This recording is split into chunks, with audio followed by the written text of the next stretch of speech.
உன்னுடைய கஷ்டங்களை தீர்க்க உன் வராகித்தாயான நான் உள்ளே வரலாமா? என்னை நீ ஏற்றுக்கொள்.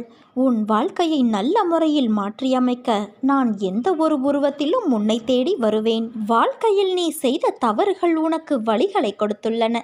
உன் தவறுகளிலிருந்து பாடம் கற்றுக்கொண்ட அனுபவங்களை மனதில் கொண்டு மீண்டும் இது போன்ற ஒரு தவறை எந்த சூழ்நிலையிலும் செய்யாமல் இரு. வாழ்க்கையில் எல்லாவற்றிற்கும் உணர்ச்சி வசப்படுதல், அழுதல் ஆகியவைகளால் உனக்கு எந்த வகையிலும் அது உதவி செய்யாது. நீ வாழ்க்கையில் இவற்றை கடந்து எவ்வாறு முன்னோக்கி செல்வது என்பதை குறித்து சிந்தித்து செயல்படு. அதற்காக தேவையில்லாத வழியில் செயல்பட நினைக்காதே. குறுக்கு புத்தி சுயநலமானது, விரைவில் துன்பத்தை கொடுக்கக்கூடியது. குறுக்கு புத்தி இல்லாமலும் கள்ளம் இல்லாமலும் முட்டாள்தனம் இல்லாமலும் இருக்க வேண்டும். நீ புத்திசாலியாகவும் கள்ளம் கபடமற்றவராகவும் மனித தன்மையோடு கூடிய